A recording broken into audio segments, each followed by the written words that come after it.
Hi people, welcome to the Sharpened YouTube channel. And with us here today is a very special person, Dr. Selina Siak, who has flown all the way back here to Ipoh from London. Dr. Selina Siak is of Malaysian Chinese heritage, who is currently residing in London. She grew up in Malaysia, listening to family stories and ancient legends, always knowing that one day she would write. After leading an eclectic life as a theoretical physicist, investment banker and trader in London, she finally decided to sit down and write. Her debut novel, The Woman Who Breathed Two Worlds, which will be released worldwide on the 1st of November this year, has been picked by Amazon's editors as one of their top 6 books in the Kindle First program for October 2016. So Selina, welcome to Sharpened Word. First question first, right? You had a great-grand-uncle who used to write quite a number of books. Did that influence you in any way, in the way you write, and your flair and your penchant for writing? Well, thank you for the invitation and the introduction. You're welcome. I have to correct you there. He was actually my granduncle. Right. Chin Keon. I don't feel that he influenced my writing style in any way, but obviously he did inspire me Right. to become a writer, and I have used his books in my research. So for instance, with The Woman Who Breathed Two Worlds, I did read Twilight on the Nyonyas, obviously, and in my second book, I am using his other classic, Malaya Upside Down, which I have to say has made my research immeasurably easier. Right. So the second book that you're writing, early on you told us is a sequel.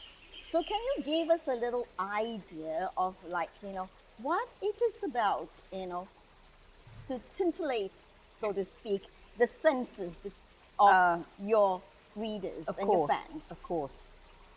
Well, the first book stops on the eve of the Second World War. Right. And in reality, I have said that my great-grandmother's life inspired the story. And as it happens, she herself passed away on the eve of the Japanese invasion. So this was not a drama that I had to make up. And so the second book, because it starts on the eve of the Japanese invasion, is clearly a sequel in the sense that it follows the Wong family through the Second World War. And it's more or less a book about war, but it's more about a family in the Second World War and what it was like being nothing but an ordinary family trying to survive. Right. And I'm trying to show how the war, the consequences of war on one particular generation. So what you wrote, though, is a story, but it's very much connected to what your family had been through historically, right? Yes, it is, but I think the reality is that although many people have written about war and many Malaysian writers have explored the war in one way or another, there are still so many wounds, I feel, that are raw in our society, that we're still trying to come to grips with really everything that happened and the way in which it changed our country. Right. Including in ways that I didn't think about until I started writing this book.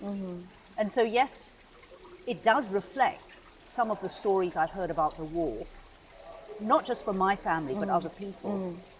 But I believe and I hope that I'm also reflecting a greater, if you like, a greater reality for Malaysians. Right. On a personal note, have any of your family members read your book yet? the one that's going to be released in 2 weeks' Not time. in its entirety, no. Right. No. And bits and pieces. How did they react When you they know? heard about my Yeah, book. and your book, and how did they react to the little bits that you had shared with them? Very well. I think they feel a mixture of pride, possibly trepidation. Why The- trepidation? Well, because it was inspired by my great-grandmother's life, and I suppose they don't really know what the story is like, you know. Right. And I have a sense that they might worry about how, you know, some of the characters may play out. Although I have stressed, and I cannot stress this enough, that my book really is fiction. Many of the characters are totally made up. and Right. have nothing to do with any real person. But they have certain characteristics that are reflective of the real people whom you knew. Yes, they are. However, they are reflective in the sense that each character is made up of a hodgepodge Right. of different people's personalities. Right. You know, so yes, they do reflect some real people, but there's no one character I can point to who is entirely real. So does it worry you that when your book finally comes out and your family members get to read the whole book in entirety and they recognize themselves in the characters that you have in your book, in your story? Does it worry me? Absolutely, it worries me. But that's something I have to live with as a writer. Right. So, coming to, you've been away from Malaysia for a long time and you've been living away from your family for a long time, right? And writing this story, you have to delve deep into your repertoire, your memory of how Malaysia was like during those days before you left. You have to delve deep into the stories that you had heard. Do you think the distance, between you and Malaysia, you had with Malaysia, sort of could actually cause you to over-romanticize what you believe could be true? Well, the first thing I would say is that Malaysia's always remained close to my heart, and that I've never really forgotten my earliest memories, which are of the stars over Ipoh, and the feel of the night air, and the smells around me. And yes, you could be tempted to think that I'm over-romanticizing Malaysia. What I would say is that I love the country. I'm much less keen on the government. So I have no illusions about what has happened to Malaysia and what is happening in Malaysia. And one of the things that I'm trying to show in my book is to make it multi-layered, so that it can be read on many different levels. On the one hand, by people who know nothing about Malaysia and still enjoy the story, but also by Malaysians. When I was writing it, I was thinking very much of the Malaysian reader. Right. As well, not exclusively, but as well. And I think many Malaysians are like me. We can remember what this country used to be like. And I wanted to show people, to remind them that this was the Malaysia that I knew, and this was the Malaysia I feel like we've lost. So you come back every now and then. What difference do you see between the Malaysia now, contemporary Malaysia, with the Malaysia that you have been told about when you were young? I remember, the first thing that strikes me very much is that the races are more polarized than they used to be. And certainly, in my great-grandmother's time, yes, people lived in different parts of town. But for instance, as you will see if you read my book, my great-grandmother was a nyonya.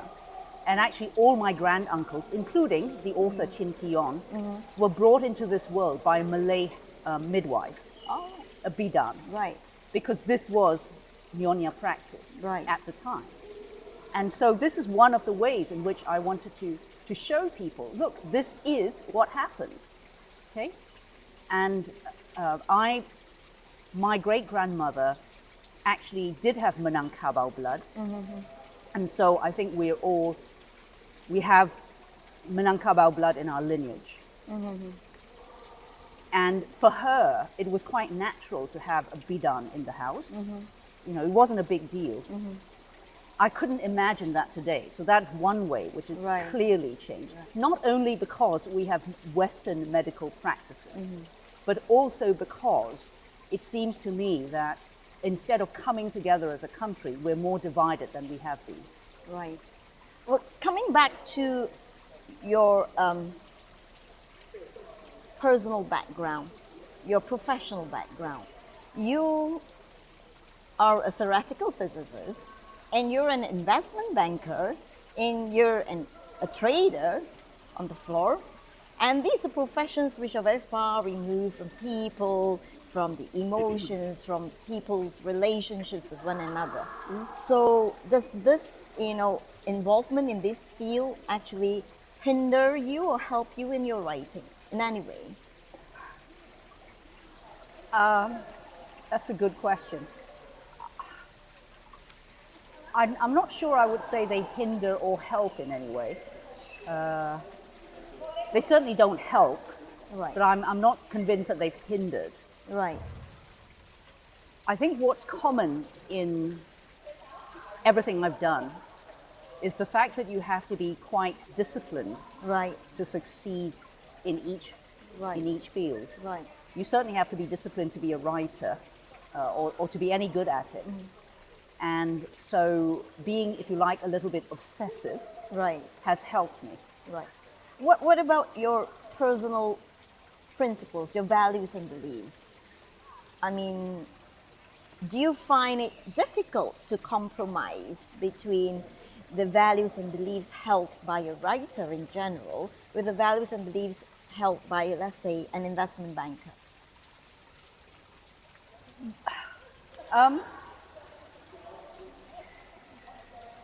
You're right in that there are possibly different value systems. I would just say that I add diversity to the writing base. Right.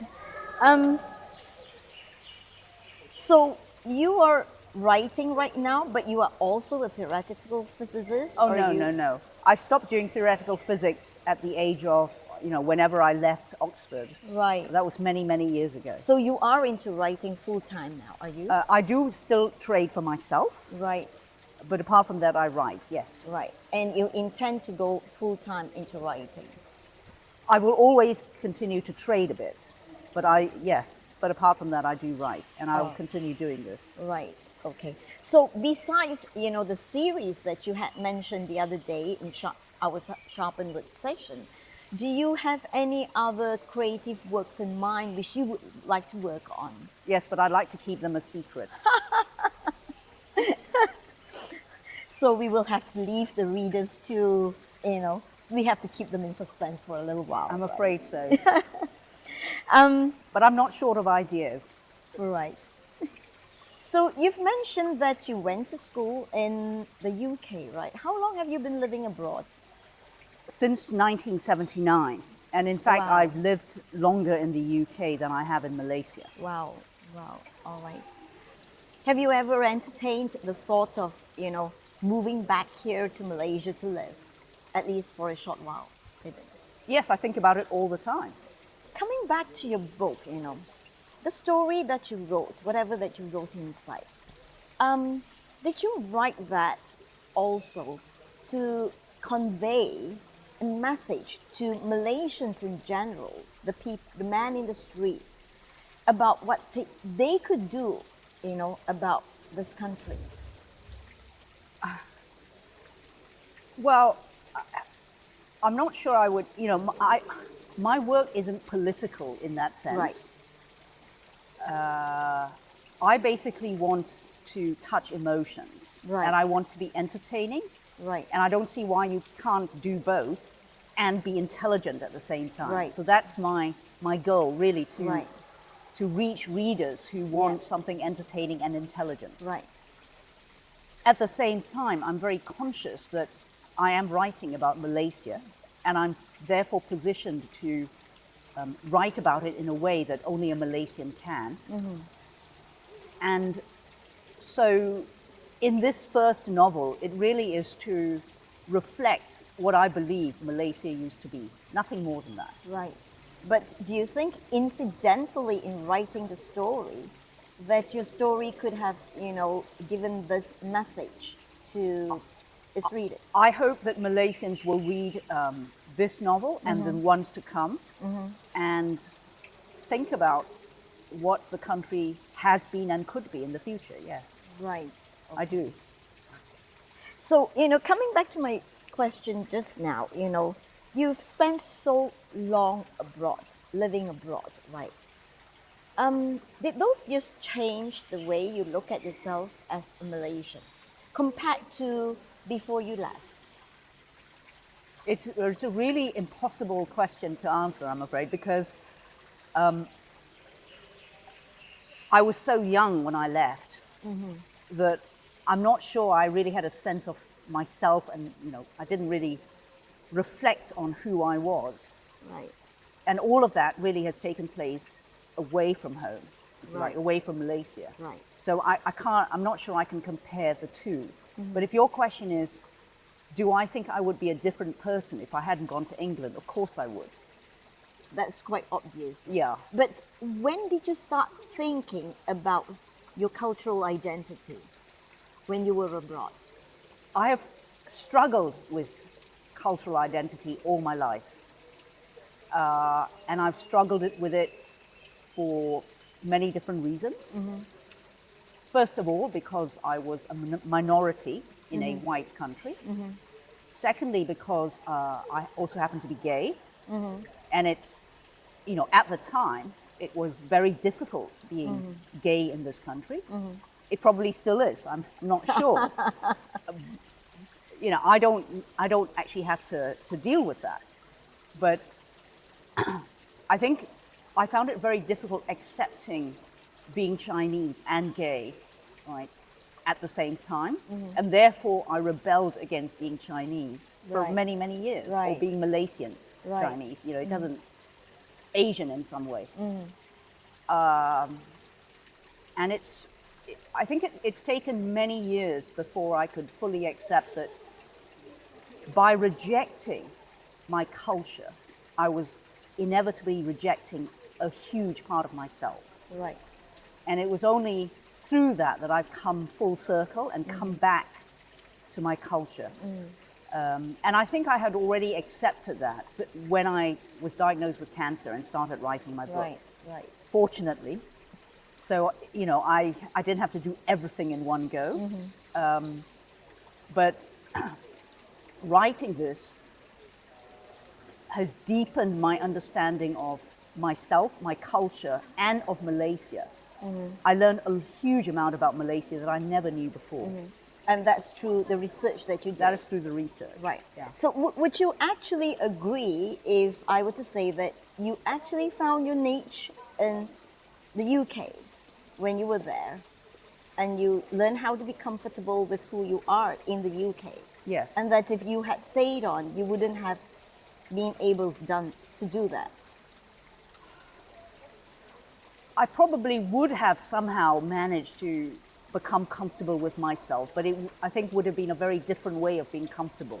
Right. You can be comfortable and not open. Right. Who knows? I just can't I can't say really, because I haven't been here. Right. But let's just say that I'm very happy with where I am today. And with the book that you're going to publish as well. Thank you. So, as the last question, what would you like to tell your readers out there and your potential readers out there about the book that's going to be released on the 1st of November, and all the other books that's going to come out in the series, and all the other ideas you have for the books that's going to come in future? You're not letting me get away with that. No. I will restrict myself to a message about this book. It has as May mentioned at the outset, been pre-released to a limited number of Kindle readers this month, and the reaction so far has been overwhelming. I want to thank everyone who has read it and taken the trouble to write me incredible messages. Some of them I can only describe as bringing tears to my eyes, and I'm really not somebody who cries easily. So I'm really thankful, and I'm really grateful to all of you. The book itself, as you know, is about a Nyonya matriarch, a mixed race woman, who starts a business in my hometown, Ipoh. She loved these caves, and I was ecstatic when I discovered that we were actually doing the interview here. She prayed regularly to the goddess behind, Kuan Yin, the goddess of mercy, and so the setting couldn't be more perfect. But it's really a story of family, food, friendship, and most of all, identity, of a woman who struggles to answer questions about her Asian identity in a world that was rapidly changing and rapidly westernizing. And if that sounds at all interesting, I hope you read it. And if you like it, please get in touch and leave a review on Amazon. They really mean a lot to me. They've made the years of toil completely worthwhile. Thank you. Thank you, Selina, for agreeing to come in to talk to us about your books and your life and your thoughts. And we wish you all the best. And we at Sharpened will be looking forward to all your books. Thank you very much. Thank you.